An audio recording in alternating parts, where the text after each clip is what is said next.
Hola, hola, querida familia, bienvenidos a esta nueva porción, la porción número 3 de los Evangelios dentro de este ciclo de 54 porciones que estudiamos durante todo el año. Si es primera vez que está con nosotros, los invitamos a que pueda ponerse al día con las dos porciones anteriores, ya que estudiamos los Evangelios y el ministerio de Yeshua de manera cronológica, de acuerdo al calendario del Creador, ya que Yeshua, el Mesías, sí celebró las festividades y él, por supuesto, parte de su ministerio era el cumplimiento de las fiestas de primavera, bien que el Eterno estipuló en su palabra para nosotros como su pueblo. Entonces, acá vamos a estar estudiando, repito, de manera cronológica, el ministerio del Señor y de esa forma viendo en secuencia cómo, de acuerdo a las festividades, Él enseña, nos da a conocer su palabra, se da a conocer de distintas formas, como lo vamos a comentar ahorita en esta porción, para que nosotros, por supuesto, le creamos al Señor y también nos fundamentemos mucho más en esa esperanza de que Él, así como cumplió la fiesta de primavera, también va a cumplir las fiestas de otoño, que esto está pronto a suceder. Bien, entonces les voy a compartir acá la presentación. Nuevamente, bienvenidos a esta porción. Un saludo a todas las personas que se están conectando con nosotros para este estudio. Un fuerte abrazo. Y como siempre, damos gracias al Padre Eterno por esta oportunidad, por este privilegio y que sea su palabra revelándose en nuestra vida, moldeando nuestra vida y por supuesto afirmando también nuestros pasos dentro de su caminar.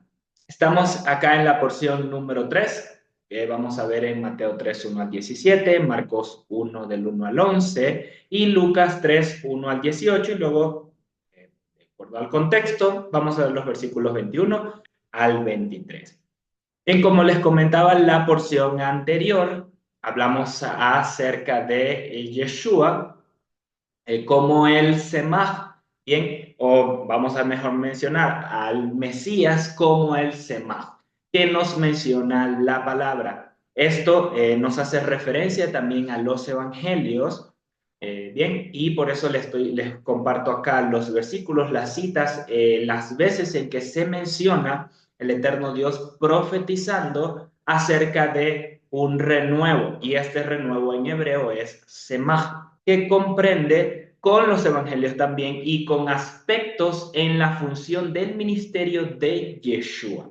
En Zacarías 6:12 nos dice, y hablarás de él, diciendo, así ha hablado Jehová Sebaot, diciendo, he aquí el varón, cuyo nombre es el renuevo, brotará de sus raíces y edificará la casa de Jehová. Y este versículo y esta referencia de el renuevo nos habla de Lucas como el hijo del hombre, como ese varón, hijo de hombre, y en que nos da a conocer también ese ministerio terrenal de Yeshua y nos muestra aspectos de su vida, además de que Lucas nos relata un orden cronológico de su ministerio, que de hecho lo vemos también como él escribe en el libro de los Hechos. Bien, luego vemos en Zacarías 3:8, también nos habla de este semaj, renuevo. Escucha ahora, Josué, sumo sacerdote, tú y tus compañeros que se sientan delante de ti. Son varones simbólicos, porque aquí yo traigo a mi siervo, el renuevo. Y en Marcos vemos a Yeshua como el siervo. Bien, en Marcos no hay ningún linaje genealógico, no se muestra sus raíces, no se dice de dónde viene, sino que nos muestra él como el siervo, que de hecho él mismo lo menciona, yo no he venido a servir, perdón, a ser servido, sino a servir. Bien, es parte también de la función que Yeshua nos muestra dentro de su ministerio y nos da, por supuesto, el ejemplo para todos nosotros. Continuamos en los siguientes. Bien, en Jeremías 23:5 nos dice, he aquí vienen días, dice Jehová, en que levantaré a David un renuevo, semaja, justo, y reinará y obrará prudentemente y hará juicio y justicia en la tierra. Bien, esto nos muestra que este renuevo va a ser rey, por lo que también tiene que darnos a conocer parte de su dictamen o sus declaraciones como rey, y eso de hecho también lo encontramos en el Evangelio de Mateo, que se muestra él como el rey, y de hecho Mateo nos habla, y lo compartíamos en la primera porción, su linaje real a través de Salomón y sus descendientes como heredero del trono de David. Luego en Isaías 4:2 también vemos que nos dice, aquel día el Semaj, el renuevo, de Jehová será espléndido y glorioso, y el fruto de la tierra excelente y hermoso para los salvados de Israel. Este versículo de Isaías 4 nos habla de ese renuevo espléndido y glorioso. En Juan, de hecho Juan nos da a conocer a Yeshua como el Hijo de Dios, lo identificamos como Él vino a nosotros y contemplamos su gloria, gloria como del unigénito del Padre, espléndido y glorioso, como nos dice Isaías.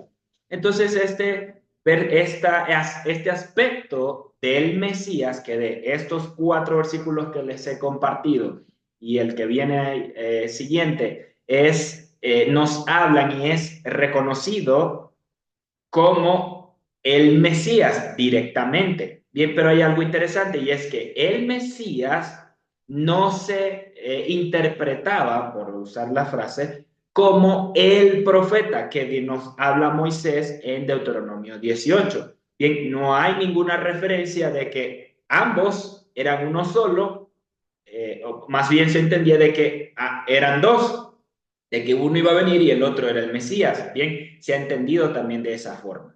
Pero el Eterno nos ha mostrado, y lo vamos a estar estudiando con mayor detenimiento, mencionándolo en repetidas porciones, como Yeshua es el profeta, pero también es el Hijo de Dios, es el Mesías, y estos 4 versículos nos confirman acerca de su ministerio. Ahora veamos el quinto. Jeremías 3:33-15 nos dice, en aquellos días y en ese tiempo haré brotar a David un renuevo de justicia, el cual ejecutará juicio y justicia en la tierra. Entonces, en esta función del renuevo para ejecutar juicio y justicia, ¿dónde lo vemos? Ciertamente en el libro de Apocalipsis. Bien, en el libro de Apocalipsis, y le leo unos versículos relacionados a esto. Nos dice en Apocalipsis 11:18, y se iraron las naciones y tu ira ha venido, y el tiempo de juzgar a los muertos y de dar el galardón a tus siervos los profetas, a los santos y a los que temen tu nombre, a los pequeños y a los grandes, y de destruir los que destruyen la tierra. Aquí vemos cómo nos habla de juzgar y de dar galardón. Bien, eso nos habla de juicio y justicia. En Isaías 60:21 nos dice, y tu pueblo, todos ellos justos, heredarán para siempre la tierra. Renuevos de mi plantío, obra de mi mano, para manifestar mi gloria. Y con base a esto es en el siguiente versículo de Isaías. Bien, ya les voy a repetir, me adelanté con el versículo. Isaías, entonces acá vemos como Yeshua también, o el Mesías, como el renuevo ejecutará juicio, y eso lo vemos en el libro de Apocalipsis. Solo les mencioné Apocalipsis 11:18, pero incluso hay otros versículos que hablan de su juicio y su justicia. Bien, Isaías 11, verso 1 y el 10 nos dice, pero saldrá una vara del tronco de Isaí y un vástago. Esto es una especie de renuevo, bien, pero se traduce vástago en nuestra versión, y este en hebreo es netzer, dice retoñará de sus raíces. Bien, es como una especie también de renuevo.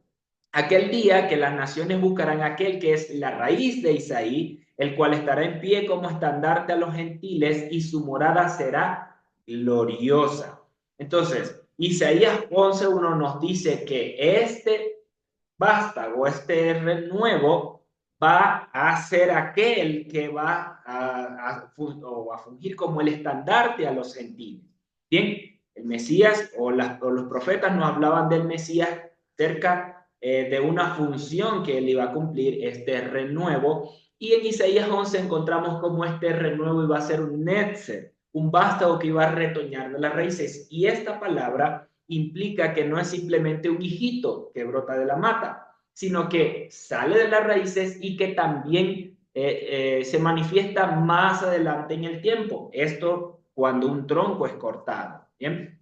Entonces, de hecho, esta es la raíz del por qué Netzaret o Nazaret tiene ese nombre y por qué comentábamos que sería llamado Nazareno. No es que era su nombre Nazareno y ningún profeta lo dice, pero sí se dice Netzer acá en Isaías y lo compartimos en la porción anterior.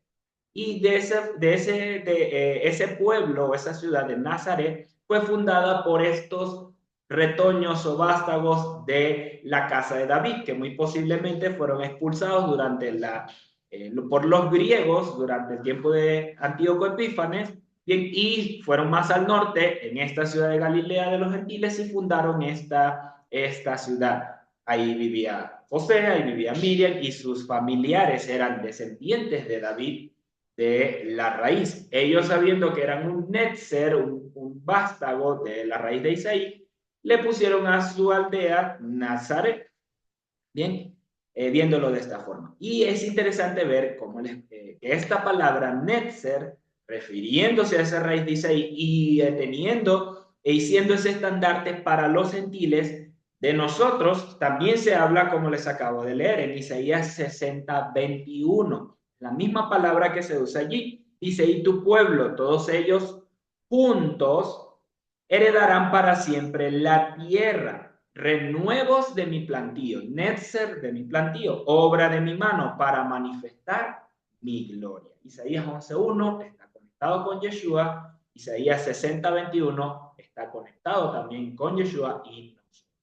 Bien, avanzamos entonces con la porción de esta semana. Juan, hijo de Zacarías, hace un llamado para hacer tevilá o para hacer inmersión, que ya les voy a comentar.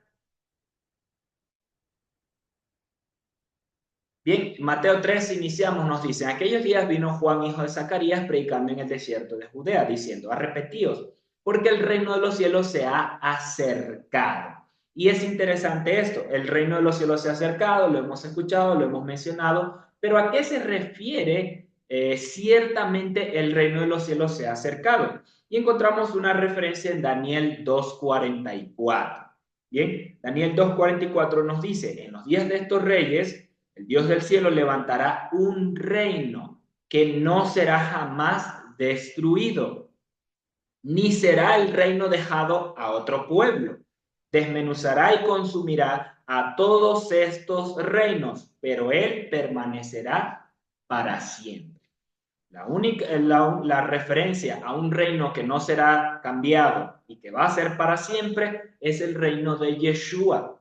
Bien, por eso, él anunciando, arrepentidos, el reino de los cielos se ha acercado, está hablando de que el Mesías, Yeshua, bien, el Mesías se va a manifestar para dar a conocer su reino o establecer su reino. Entonces, el anunciar estas palabras, por supuesto que tiene un contexto profético, no solo en lo que nos refiere Daniel, sino otras referencias que podemos encontrar también en los profetas. Y era muy seria esta declaración de que el reino de los cielos se ha acercado, además de su contexto político con Roma, donde estaban bajo el yugo de otra nación. Venía liberación para ellos y el establecimiento del reino del Mesías. Entonces ya por aquí era algo notorio para todos los vecinos en la región. Dice entonces, pues este es de quien habló el profeta Isaías.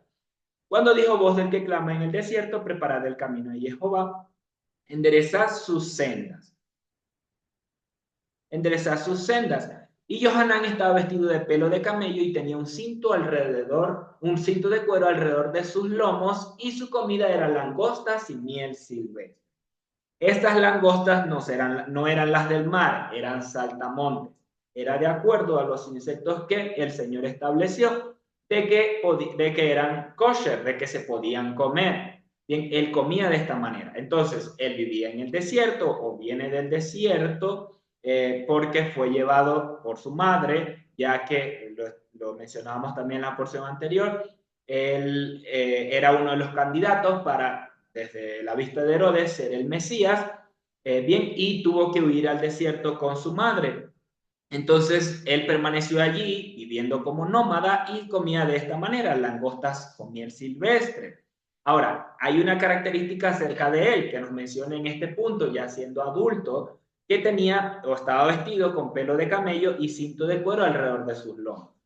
Y hay un personaje en la palabra que se vestía de forma similar. Y veamos quién era. En 2 de Reyes 1:8 nos dice, el contexto es Ocosías, que estaba enfermo, y en 2 de Reyes 1, bien, que manda a sus siervos a clamar a Baal-Zebú para que lo sanara o para ver si iba a morir o no. Bien, ellos van y en el camino Elías se les atraviesa y les dice, ¿acaso no hay profeta en Israel para que tú consultes a Baal-Zebú? Entonces, de cierto, morirás. Bien, en resumidas, usted lo puede buscar el contexto. En el verso 8 nos dice que ellos se regresan, le dan las palabras al rey y él les dice, ¿pero quién era? ¿Cómo se veía? Y la respuesta de ellos fue, un varón que tenía vestido de pelo y ceñía sus lomos en un cinturón de cuero. Entonces él dijo, es Elías Tisbit. Bien, y aquí nos muestra entonces el cumplimiento, nos da o reconocemos la señal que el ángel le dijo a Zacarías cuando entró a quemar incienso. Él vendrá en el espíritu y poder de Elías. Y se vestía similar, con pelo de camello y un cinto de cuero alrededor de sus lomos. Entonces, claro que él estaba dirigido por el Espíritu de Dios, cumpliendo así esta profecía también y de acuerdo a su función. Salía, seguimos, verso 5, y salía él, gente de Jerusalén y toda Judea y toda provincia alrededor del Jordán, y hacían tevilá, esto es inmersión, por él en el Jordán confesando sus pecados. Entonces aquí es importante porque esta palabra, no se las coloqué como dice la Reina Valera, bautismo, bien sino en hebreo tevilá, porque nos reafirma el espíritu o la esencia de lo que se estaba haciendo en la práctica que el Eterno estableció para nuestro pueblo. Bien, porque lo que nos llevó a nosotros en bautismo viene del griego y tenía muchas implicaciones paganas. Una rociadita, una mojadita en la cabeza, bien de distintas formas, como con un rito pagano. Bien, viene esa palabra. ¿Qué sucede? Que al tratar de ver en hebreo el contexto de lo que se hacía, esta palabra fue la que más cuadró y por eso nos llega a nosotros. Bien, pero en la esencia, en el pueblo ya se practicaba. El Eterno lo establece para los sacerdotes al momento de ellos presentarse delante del Eterno para servir, para ofrecer los sacrificios y todo el pueblo tenía que hacer la inmersión, sumergirse en una migbe, una fuente de agua corriente, y en que esto les limpiaba y entonces se podían presentar delante del Eterno. Era la forma de hacer purificación porque vienes con una actitud correcta delante del Eterno, a presentar los sacrificios, porque estás arrepentido, a cumplir un voto, bien, dependiendo el contexto. Entonces, ¿qué sucede? Que para el tiempo del Señor, esta práctica se mantenía igual al momento de entrar al templo. Solo que el tema de la religión o el contexto religioso es lo que vino a ser también una parte predominante en el pueblo. ¿Esto qué quiere decir? Que las personas solo hacían tevilá en su comunidad o en la sinagoga de su comunidad, solo podían hacer tevilá en la sinagoga de su comunidad o a la entrada en el templo que habían, de hecho el estanque de Siloé formaba parte de ese lugar, agua corriente donde se sumergía para hacer tevilá, inmersión. Y habían otras más, bien, pero todo regido de acuerdo a fariseos y saduceos. El tema era un contexto religioso. Cuando Juan llama a las personas a las orillas del Jordán para hacer tevilá, él está rompiendo el esquema que había tanto en sinagogas como en los alrededores del templo con respecto a hacer tevilá. Bien, porque era solo a través del dictamen que ellos habían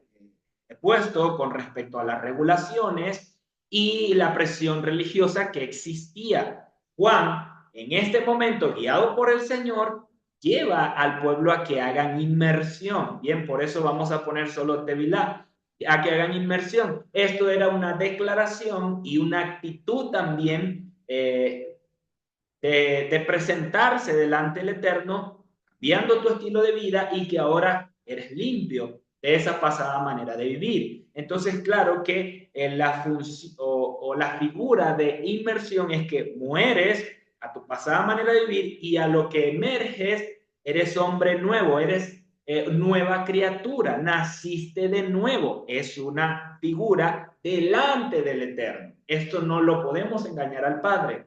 Bien, por eso esto es de corazón, rectamente delante de Él. No es una figura religiosa. En la inmersión, la tevilá, el bautismo no es algo religioso para hacerte parte de una congregación, de una comunidad, de una denominación. No, es una declaración. Más allá de que las personas puedan testificar, es que delante del Eterno tú estás diciendo de que mueres a tu pasada manera de vivir y ahora eres nueva criatura, eres nacido de nuevo para el Eterno Dios, para caminar en sus mandamientos. Entonces, en este tiempo no es que era para hacerse ahora discípulos de Juan. Todo el que se bautizaba era discípulo de Juan porque ahora Juan tenía una denominación. No, esto era para el Eterno Dios. Bien, entonces, ¿qué sucedía? Que hoy, en base a lo que heredamos, el bautismo forma parte de una práctica religiosa para hacerte una denominación. De hecho, algunos lo toman de esa manera. Bien, entonces hacían tevilá en el Jordán, confesando sus pecados. Al ver él que muchos de los fariseos y de los saduceos venían a hacer tevilá, les decía, generación de víboras, muy sutilmente, generación de víboras, ¿quién os enseñó a huir de la ira venidera? Hacer pues frutos dignos de arrepentimiento. Bien, y es interesante acá porque él ciertamente les está hablando con dureza. No les importó que si eran fariseos, que si eran los reconocidos o los rabinos, o eran saduceos, que eran descendientes de los sacerdotes del linaje de Sadoc. Bien, entonces no les importó, sino que él estaba cumpliendo la función que se le había encomendado sin importar etiquetas, ni títulos, ni personas. Esto no quiere decir que nosotros hoy vamos a andar ofendiendo y gritando a todo el mundo. No, es que era el tema de su asignación. Nosotros hoy tenemos que decir la verdad también. Bien, Juan estaba en Johanán, para que no nos confundamos, Johanán estaba en este punto también hablándoles verdaderamente. ¿Quién os enseñó a huir de la ira venidera? Hacen pues frutos dignos de arrepentimiento. Ahora, ¿qué es la ira venidera? Veamos una referencia acerca de esto. Isaías 63:3. Les voy a dar dos versículos. Isaías 63:3 nos dice: he pisado yo solo el lagar y de los pueblos nadie había conmigo. Los pisé con mi ira y los hollé con mi furor. Y su sangre salpicó mis vestidos y manché todas mis ropas. Entonces, en este punto ellos no tenían el libro de Apocalipsis. ¿A qué se refiere la ira venidera? Isaías 63 nos hace esa referencia de que él va a pisar a otros, a los pueblos, no había con él ningún otro, bien, y en su ira los iba a hollar o los holló. Y no había otro con él, y su sangre salpicó mis vestidos. Ellos entendían acerca de este juicio, esa ira que viene sobre las naciones. Ahora, en Apocalipsis se nos amplía un poco más esto, de acuerdo a la revelación de Yeshua para nosotros, sus siervos. Y nos dice en 19:15, Apocalipsis 19:15, de su boca sale una espada aguda para herir con ella las naciones, y él las regirá con vara de hierro. Y él pisa el lagar del furor, del vino del furor y de la ira del Dios Todopoderoso. Esto se refiere la ira. Y encontramos otros versículos más que usted lo puede profundizar en el libro de Apocalipsis.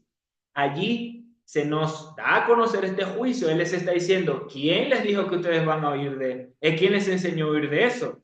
Hacer pues frutos dignos de arrepentimiento. Y no penséis decir dentro de vosotros mismos, Abraham tenemos por padre, porque yo os digo que Jehová puede levantar hijos a Abraham aún de estas piedras. Bien, es como que ellos estaban interpretando de que, como Isaías dice, que iba a hollar otros pueblos y que no, ninguno estaba con él, es que con ellos no era el tema, que con los hijos de Abraham o los hijos de Israel esa ira no iba a caer sobre ellos. Bien, porque él mismo en este punto les aclara, Abraham puede levantar, él mismo puede levantar hijos a Abraham aún de estas piedras, mencionándonos también parte de los profetas o dándonos referencia a los profetas como donde allá en lo más lejano que no éramos considerados pueblos, entonces íbamos a ser considerados pueblo de Dios, como nos dice el profeta Oseas. Y así otras referencias que estoy seguro que usted puede encontrar y profundizar en este punto. Bien, porque el Eterno le dijo a Abraham, en ti serán benditas todas las familias de la tierra, y esto es todas, no importa color, forma de ojos ni nada. Solo todo aquel que como Abraham creyó en él y le fue contado por justicia, así también nosotros, si creemos en él, venimos a ser linaje de Abraham. ¿Bien? Dice, y ya también el hacha está puesta a la raíz de los árboles.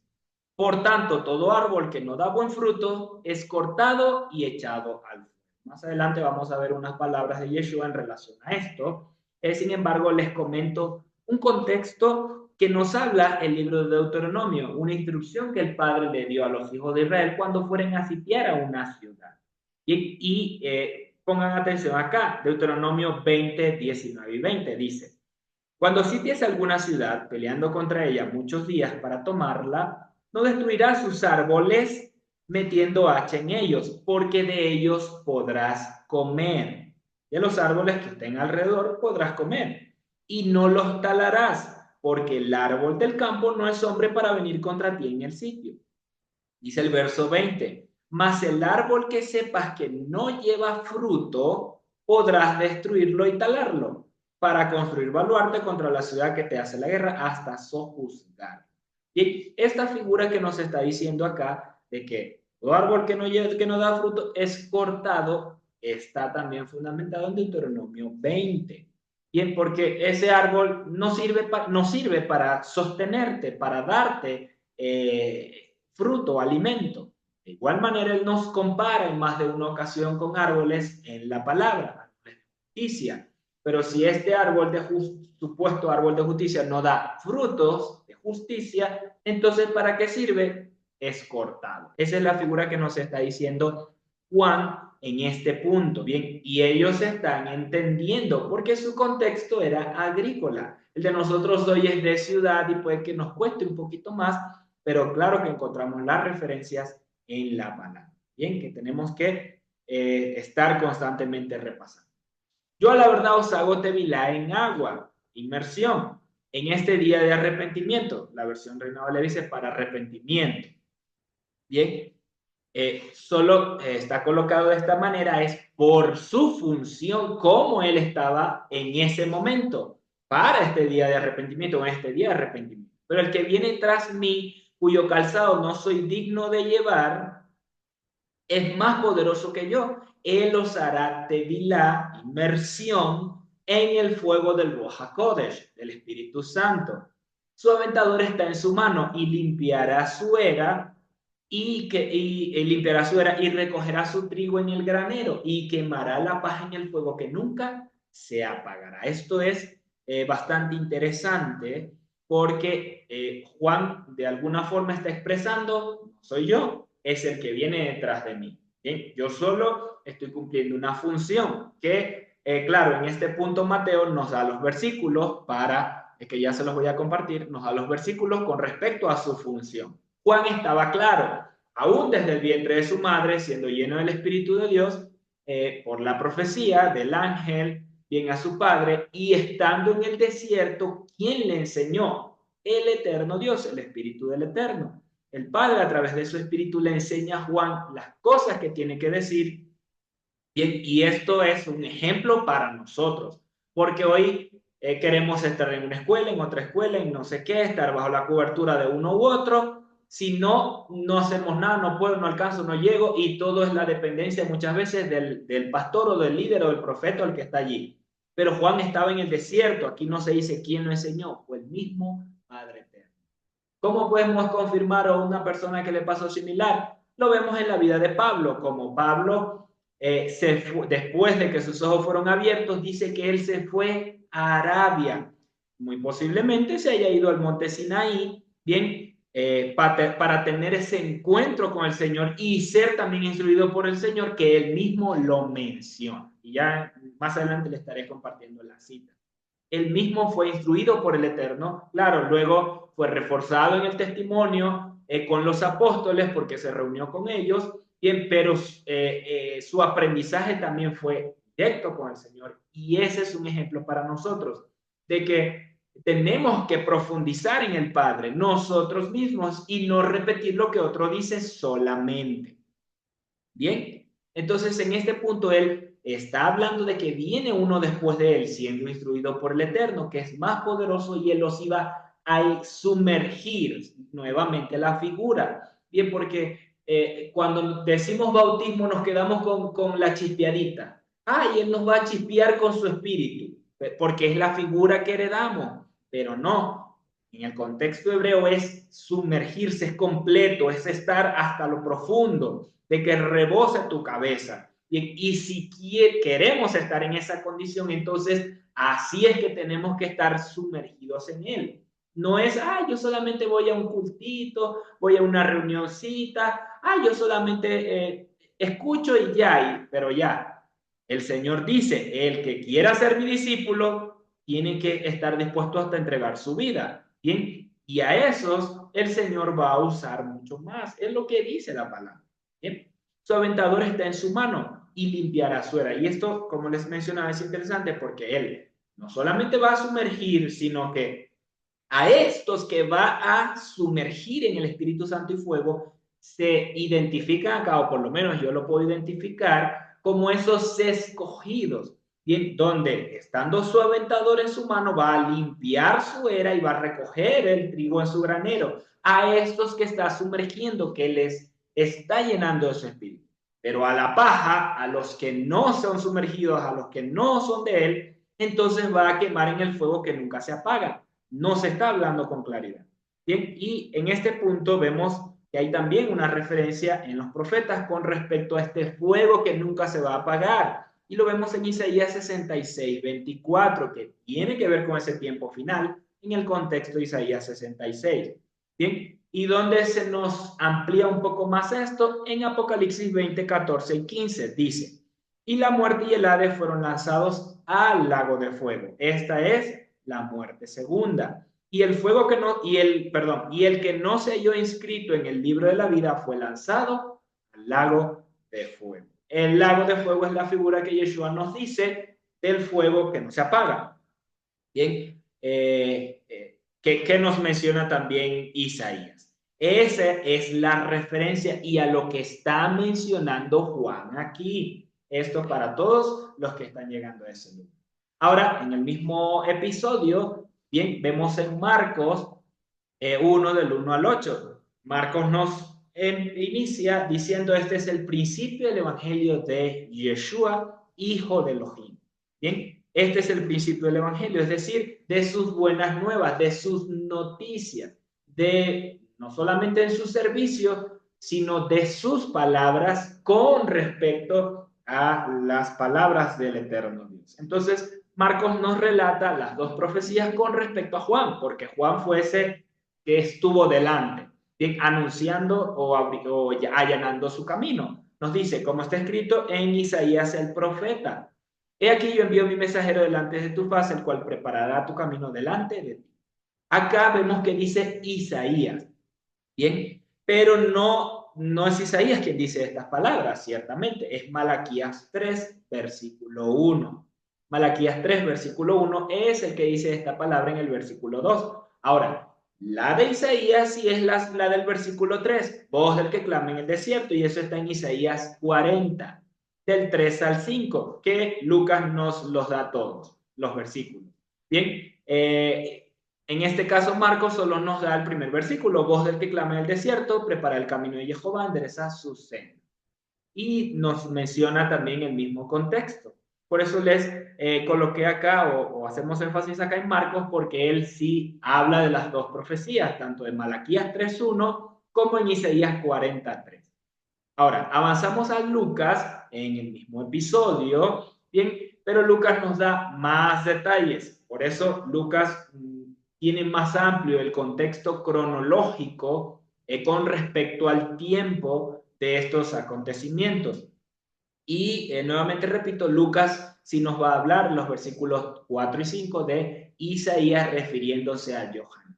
Bien, entramos al verso 1. En el año 15 del imperio de Tiberio César, siendo gobernador de Judea Poncio Pilato,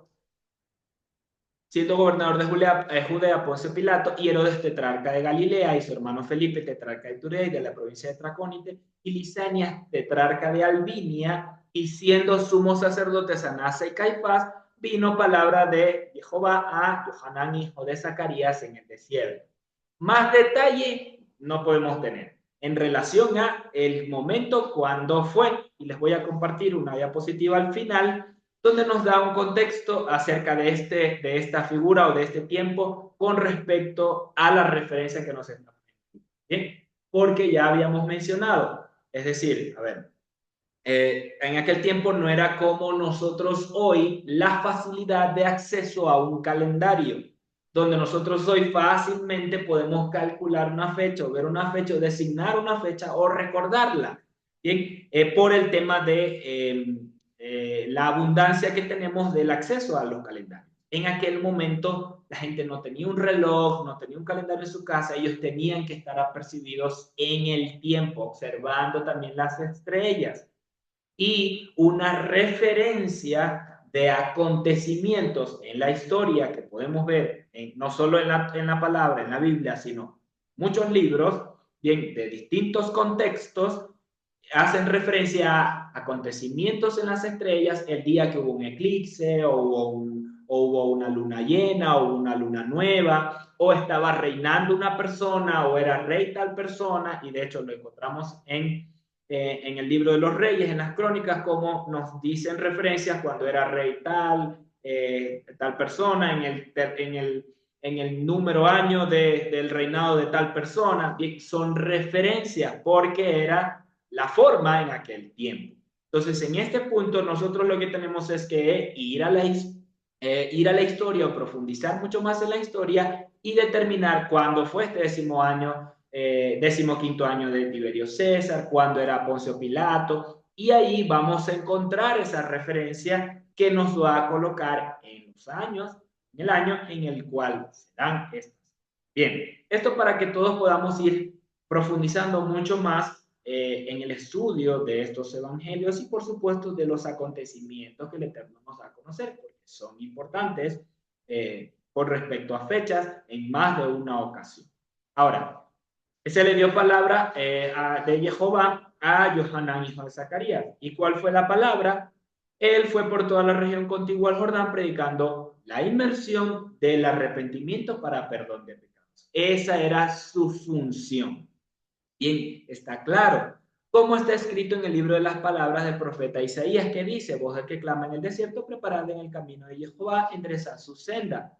Todo valle se rellenará y se bajará todo monte y collado. Eso nos hace referencia a esa soberbia o a personas supuestas en autoridad, donde van a arrepentirse, bajarse, humillarse ante el Eterno.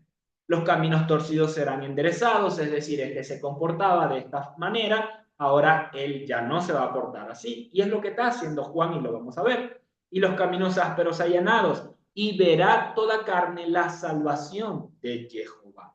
Luego del arrepentimiento, bien, entonces contemplamos la salvación. Isaías es claro, Isaías 45 en este punto, y Juan, o en base a la profecía con respecto a Juan, también la identificamos. ¿Y qué significa esto? Que la salvación no es una oración de fe. El primer paso es un arrepentimiento y luego en ese girar abrazar la fe en Yeshua. Y si creemos en Yeshua, guardamos sus mandamientos. Esas son nuestras obras. Pero si decimos que creemos en Él y no guardamos sus mandamientos, entonces ¿dónde hay allí una fe? Por supuesto que no. ¿Qué nos dice Pablo? Abraham creyó y le fue contado por justicia. Eso, así también nosotros tenemos que. Bien. Entonces acá nos dice: los caminos serán torcidos y verá toda carne la salvación de Jehová. Y Johanán decía a las multitudes que salían para hacer la inmersión por él, nuevamente la delicadeza de Juan, oh generación de víboras, ¿quién os enseñó a huir de la ira venidera? Haced pues frutos dignos de arrepentimiento. Y no comencéis a decir dentro de vosotros mismos, Abraham tenemos por padre, ya somos salvos. Porque os digo que Jehová puede levantar hijos a Abraham aún de estas piedras. Continuamos al verso 9. Y ya también el hacha está puesta a la raíz de los árboles. Por tanto, todo árbol que no da buen fruto se corta y se echa al fuego. Ya lo mencionamos. Entonces aquí nos da a conocer lo que sucedía luego del arrepentimiento, o lo que debe venir luego del arrepentimiento. La gente le preguntaba diciendo, entonces, ¿qué haremos? Porque estaban entendiendo, ¿qué haremos? Y respondiendo les dijo, el que tiene 2 túnicas, dé al que no tiene, y el que tiene que comer, haga lo mismo. Eso es una actitud de arrepentimiento. Eso es un fruto de arrepentimiento. Bien, no es remordimiento que me siento mal porque, ay, sí, yo tengo y aquel no tiene, pero bueno, ya el Señor le proveerá. En Primera de Juan nos dice que si nosotros vemos a nuestro hermano necesitado y no extendemos nuestra mano teniendo para darle, entonces ¿dónde está nuestro amor por ellos? No hay amor, por lo tanto, no hay identidad de hijos porque el Padre sí lo hace. No, sí lo hace y no somos verdaderos en ese punto si no actuamos correctamente. Él está diciendo aquí la manera correcta como ellos ahora deben conducirse, habiendo reconocido de que estaban mal. Se arrepienten y entonces el que tiene 2 túnicas dé al que no tiene y el que no y el que tiene que comer haga lo mismo. Vinieron también unos, esto es para la gente en general, bien, para todos nosotros, una pauta. Vinieron entonces unos publicanos para hacer tevilá y le dijeron, Moré, maestro, ¿qué haremos? En este caso, ellos, o el contexto no se está diciendo específico, que son publicanos. Publicanos eran cobradores de impuestos. Estos eran colocados por Roma para cobrar la cuota por estar bajo el yugo de Roma, cobraban una cuota en ciudades, en caminos, en Roma, bien, y esto se le pagaba al imperio, era el tributo para el imperio. Bien, sin embargo, ellos actuaban, por supuesto, y hoy usted lo puede ver en más de uno que hace lo mismo o similar, que en vez de cobrar 10, cobraban 12 y se quedaban con algo, por ponerles un ejemplo. Entonces, si había que cobrar un 10%, cobraban el 20% y se quedaban, le pagaban a Roma y se quedaban con lo demás, actuando mal, oprimiendo mucho más al pueblo. Por supuesto que la situación económica de las naciones oprimidas por Roma no prosperaban por esta imposición y gente del mismo pueblo que se aprovechaban. Entonces los publicanos eran verdaderamente rechazados, odiados, porque eran considerados traidores. Es decir, tú eres uno de los nuestros, me cobras a mí para darle al que nos tiene oprimido, pero no solo eso, sino que te enriqueces a mi costilla y aún dándole a gente. Bien, estos también llegando a arrepentimiento, abriéndose sus ojos, ¿qué haremos nosotros? Él les dijo, no exijáis más de lo que os está ordenado. Simplemente que cobraran lo que Roma les decía y ellos, por supuesto, tienen un salario por su función, pero por la vista se aprovechaban. Hoy, ¿cómo podemos ver esto? En los políticos, bien, en los políticos se pueden ver. También le preguntaron unos soldados diciendo, otro caso específico, ¿y nosotros qué haremos? Él les dijo, no hagáis extorsión a nadie, ni calumniéis, y contentaos con vuestro salario, porque estos también oprimían al pueblo, ya en otra manera, no solamente para entregar las autoridades, sino también para presentarles casos, falsos testimonios de algún caso, ellos por ser la policía, por ubicarnos en la figura, la policía en aquel tiempo, les imponían casos y extorsionaban a la gente o calumniaban a las personas, bien, por querer cobrar más también, como nos dice Juan, contentados con vuestro salario. Y eso es un llamado hoy a los entes de orden público que existen también. Claro, hoy usted revisa las leyes en los países, prohíben todas estas cosas, pero ahí es donde está también la actitud correcta y que todos se puedan apegar delante del eterno Dios, no delante del país. Delante del país hay que hacer las cosas, hay que estar regidos, como Juan lo está diciendo acá. Bien, cobren ustedes lo que tienen que cobrar porque estamos bajo el imperio. Hagan sus funciones porque estamos nosotros hoy así, a los que sean políticos hoy, pero no abuses tampoco, no calumnies, no extorsiones, no te aproveches de los más débiles o de tu posición. Y esto es para todos hoy también. Seamos jefes de algún trabajo, seamos políticos, seamos policías o lo que hagamos, tenemos que actuar rectamente delante del eterno Dios. Es lo que Juan nos está llamando y es lo que también nosotros hoy debemos hacer ese énfasis, porque a veces hemos perdido esa función de allanar el camino, de llamar al arrepentimiento, porque Yeshua viene otra vez, va a venir. Y hoy nosotros podemos seguir caminando en esta función de Elías o de Juan el Inmersor o de Johanán, hijo de Zacarías, bien, de allanar el camino y de preparar las sendas para el Señor, proclamando el arrepentimiento.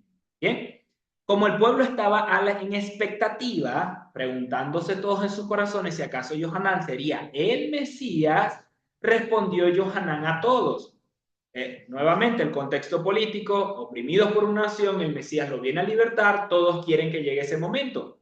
Viendo a este hombre justo, se hacen a la pregunta de si él era. Él les responde, yo a la verdad hago tevilá en agua, inmersión, pero viene uno más poderoso que yo, de quien no soy digno de desatar la correa de su calzado. Él os hará inmersión en el Ruaj HaKodesh y fuego. Su aventador está en su mano, limpiará su era y recogerá el trigo en su granero y quemará la paja, quemará la paja en el fuego que nunca se apagará. Nuevamente el contexto. La paja es esos que los estaban oprimiendo, rodeando, pero entre el mismo pueblo, el grano, bien, si no estaba alineado al Señor, iba a caer junto con la paja para hacer. Con estas y muchas otras exhortaciones anunciaba las buenas nuevas al pueblo de arrepentimiento. Bien, solo nos mostró un ejemplo acá con estos casos, pero dice que muchas otras anunciaban las buenas nuevas. Hoy también tiene que ser nuestra función, en todas las cosas, anunciar esas buenas nuevas. Avanzamos entonces en el siguiente episodio. Bien, vamos a ver cómo Yeshua hace inmersión o tevilá en el Jordán, y esto se Juan, dirigido por Juan. Nuevamente, o para hacer énfasis, decíamos que vinieron estos saduceos y fariseos. Ya los vamos a ver en la siguiente porción, cómo se da este altercado o este debate con respecto a Juan, si eso no es el Mesías. Pero en este punto, o hasta este punto, él venía anunciando, y ya lo acabamos de leer, que no es él, sino que viene uno después de él.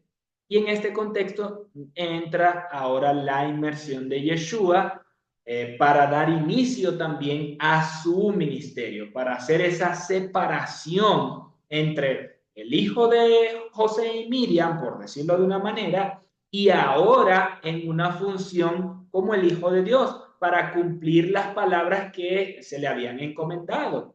Bien, en los lugares que tenía que hacer sujeto al Padre Eterno. En este punto, él hace esa inmersión, desde mi punto de vista también, para esa separación de su ministerio.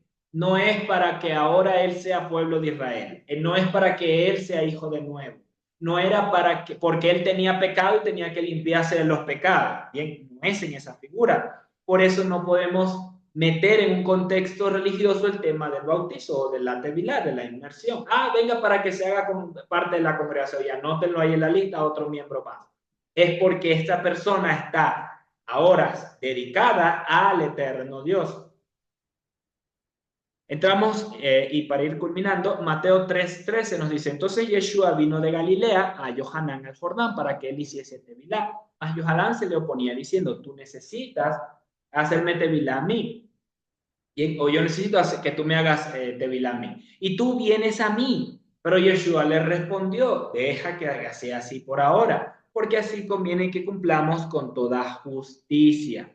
Entonces le dejó. Y en este punto, Johanán viene anunciando que va a ser Espíritu Santo y fuego, que van a ser sumergidos.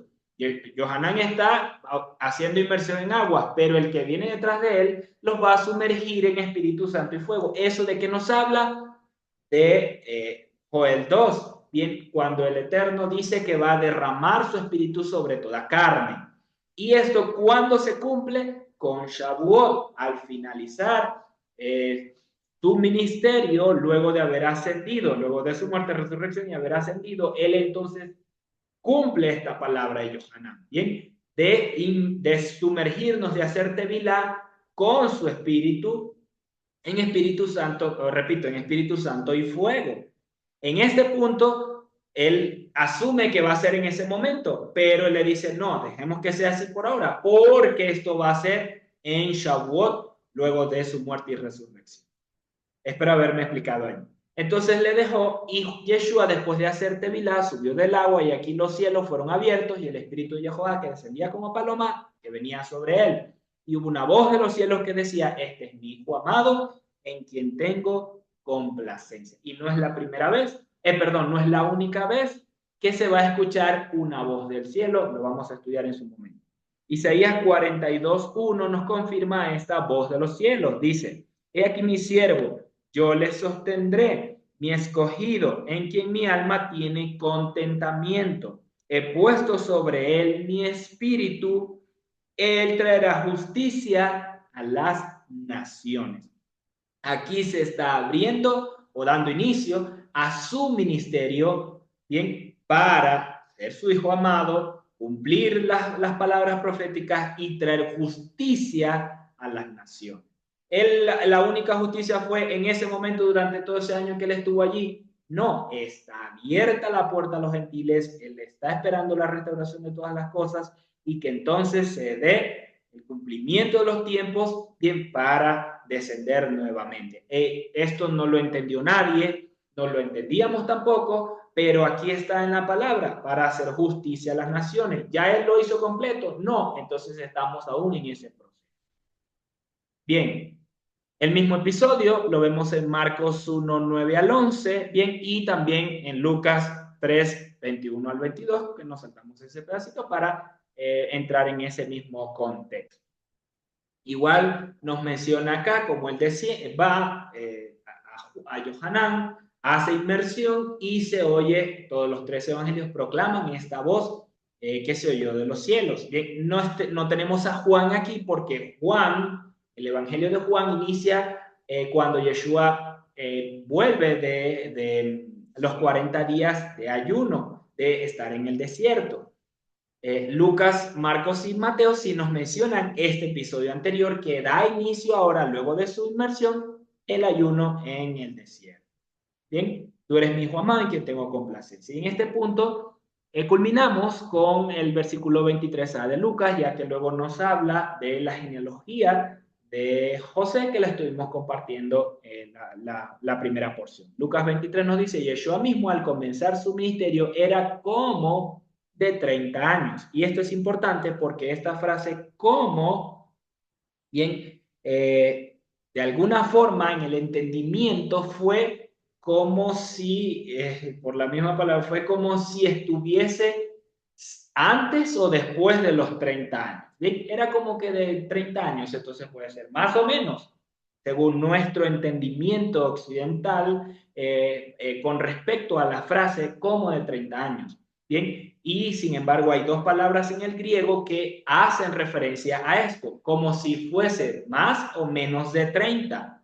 Pero hay otra palabra que es la usada correctamente aquí en griego, que es Josei, y en que significa que no se ha acercado, que está próximo, pero que aún no tiene los 30 años. Eso es lo más correcto, ya que Lucas, en el entendimiento y con toda la investigación que hizo para poner en orden este relato a Teófilo, nos da a conocer acerca de esto.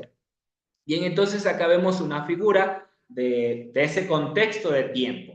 En el 27, Yeshua fue también el año en que Yeshua nacido, en el 13 se estaba acercando, pero no había llegado a sus 30 años. Y por eso ese cómo no es que, ay, bueno, considérenlo como más o menos. Y de ahí viene el entendimiento de muchos de decir, ah, es que su ministerio fue de 3 años o 3 años y medio y muchas interpretaciones.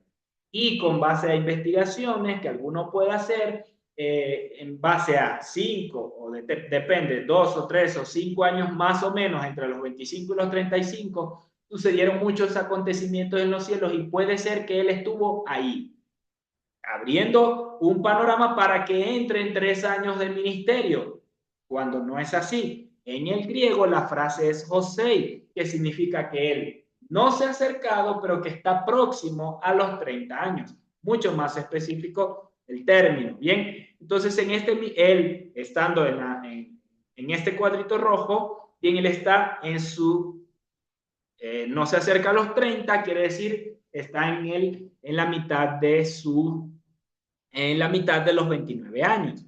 Bien, acá vemos también un cuadro de tiempo donde, como se menciona en los evangelios, que fue de 26 años, que fue de 46 el año, tardó 46 años la reconstrucción.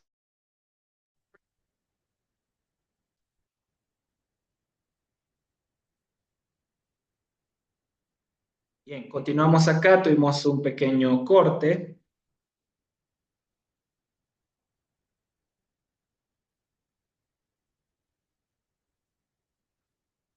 Entonces, estábamos acá en el año 46 de la reconstrucción del templo desde Herodes. Bien, fue concordante con la edad del Señor. Y en este cuadro amarillo podemos ver la escala de tiempo. Bien, para poder sincronizar el año del Señor o su edad en ese momento, la reconstrucción del templo.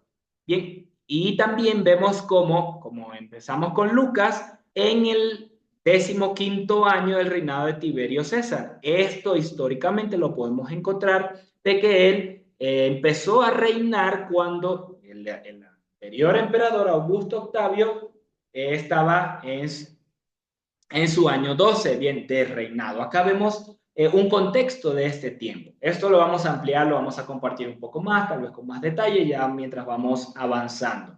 Yo sé que puede ser complicado al inicio, pero si le tomamos en cuenta examinarlo, sé que va a tener mucho más sentido en base al ministerio del Señor, porque es importante esta fecha, sí son importantes, porque Él va a morir en una fecha específica y Él como el cumplimiento de la profecía de Daniel también tiene que estar en un tiempo específico. El Señor no lo lanzó al azar o nos lo deja a nosotros hoy para que nosotros, bueno, creamos por creerlo, pero no sin las señales que Él mismo dio a conocer y manifestó. Bien, pueblo, entonces, como les indicaba, con esto culminamos la porción de esta semana, dándole gracias al Padre Eterno por esta instrucción, por esta enseñanza. Cada día nos enamoramos más de su palabra y también de estos evangelios o de este estudio cronológico, porque nos muestra el cumplimiento de Yeshua como el profeta, como el Mesías, y también nos afianza en nosotros creer mucho más, afirmarnos mucho más para que resistamos todo embate que se da a nuestro alrededor con respecto a si eso no es, si fue o no fue, y de acuerdo también a el embate del sistema para sacarnos de nuestras raíces, que lo hizo, pero que sigue intentándolo, pero gracias al Padre Eterno que volvemos a sus raíces, estudiamos desde sus raíces y de esa manera conocemos también nuestros orígenes y el ministerio de Yeshua sobre la vida. Bien, familia, culminamos esta porción. Los esperamos el día de mañana en la parashá de la semana, que también vamos a estar con la porción número 3. Un abrazo, un saludo para todos y nos vemos nuevamente en la próxima transmisión.